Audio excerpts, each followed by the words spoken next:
Je voulais évoquer devant vous ce soir deux dossiers d'information judiciaire, des faits graves qu'a eu à connaître le pôle de l'instruction et qui sont en voie d'achèvement. Le premier dossier concerne cette information judiciaire qui a été ouverte suite à la découverte du corps d'un jeune homme âgé de 23 ans sur la commune de Oiselay-Grachot en Haute-Saône.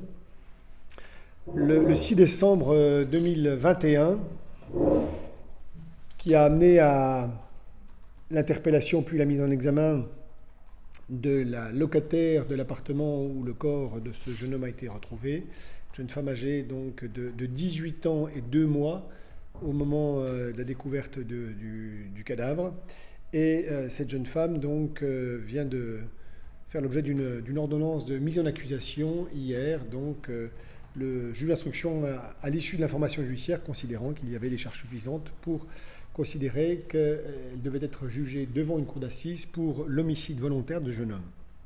Je vous rappelle donc, et l'information judiciaire l'a mis en évidence, que ce jeune homme dont le corps a été retrouvé le 6 décembre est décédé dans la nuit du 29 au 30 novembre 2021. Il s'était rendu au domicile de cette jeune femme à la demande de celle-ci. Il s'était rencontré mi-novembre, donc 15 jours plus tôt, dans une discothèque.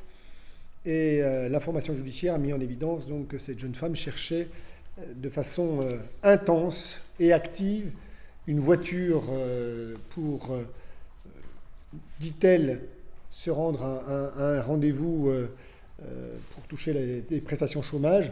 Mais il apparaît également qu'elle avait un désir important de rejoindre un jeune homme qu'elle avait rencontré via les réseaux sociaux à Bordeaux.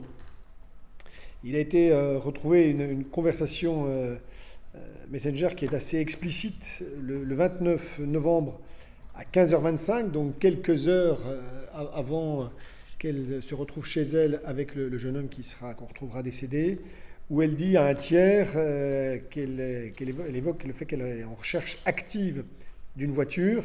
Elle dira « Je suis à deux doigts quand même de le tuer », dit-elle à propos de l'individu dont elle souhaite qu'il lui prête la voiture. Enfin, pas le tuer, mais genre de lui demander sa voiture, quoi. De l'engueuler pour qu'il me passe sa voiture.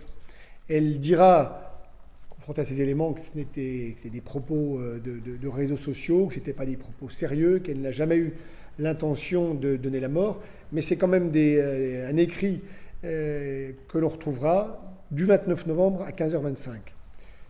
Le 29 novembre, en début de soirée, vient à son domicile à sa demande, donc ce jeune homme né en mars 98, donc âgé d'un peu plus de 23 ans, avec son véhicule.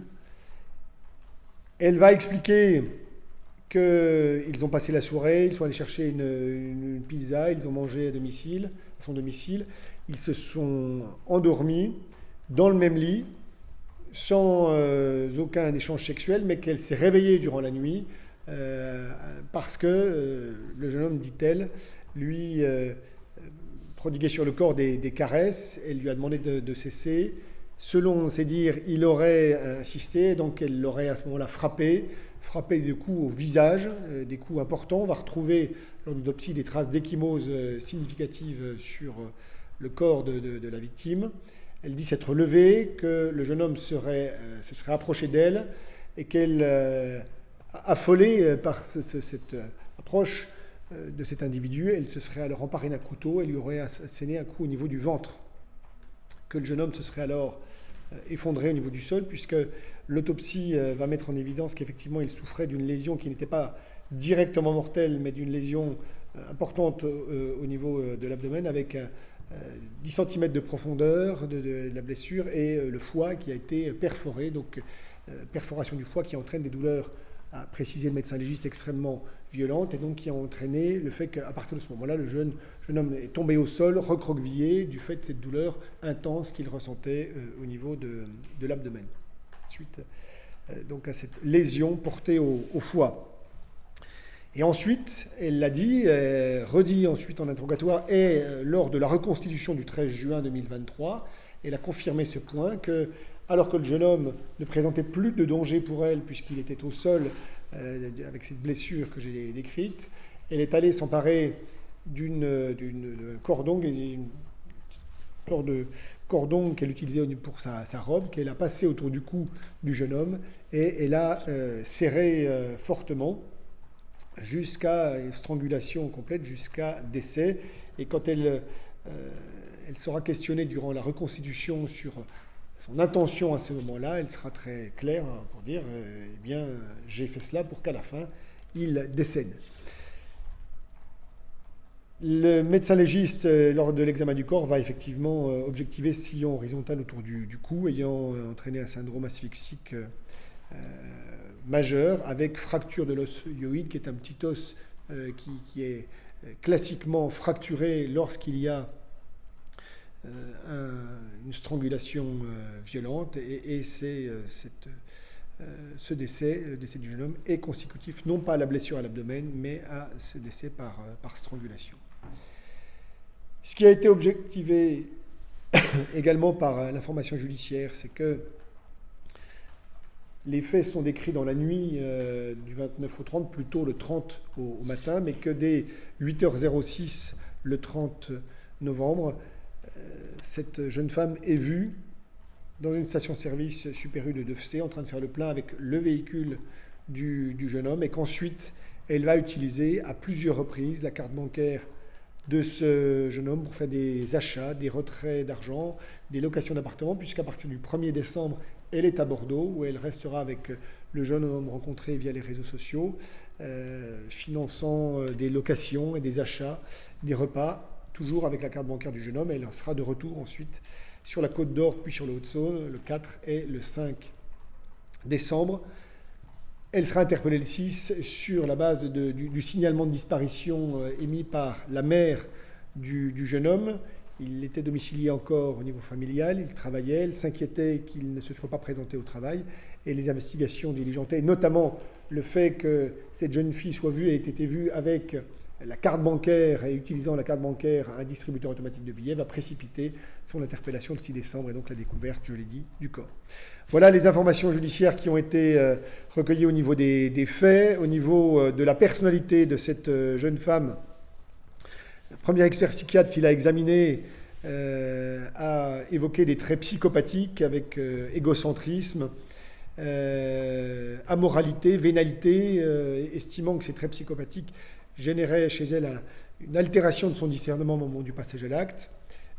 Contre-expert psychiatre a de nouveau examiné et s'est entretenu avec la mise en examen et a considéré qu'elle présentait une personnalité caractérielle avec une immaturité affective préoccupante qui générait beaucoup d'impulsivité dans ses comportements. Mais ce second expert a considéré qu'il n'y avait pas d'altération du discernement. C'est un débat qui sera un élément du débat important lors de l'examen de ce dossier devant la Cour d'assises de Haute-Saône. Voilà ce que je pouvais vous dire à cette heure comme élément objectif recueilli tant sur les faits que sur la personnalité.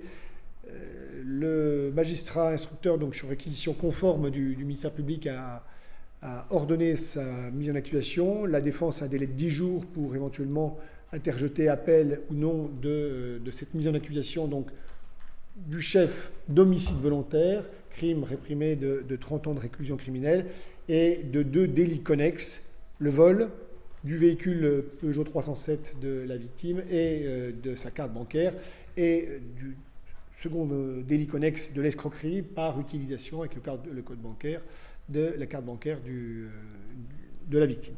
Voilà, c'est des faits qui ont été instruits ici à Besançon, mais une fois s'il n'y a pas d'appel ou si la Chambre d'instruction vient confirmer cette mise en accusation, c'est la Cour d'assises de la Haute-Saône qui sera compétente donc pour évoquer ces faits.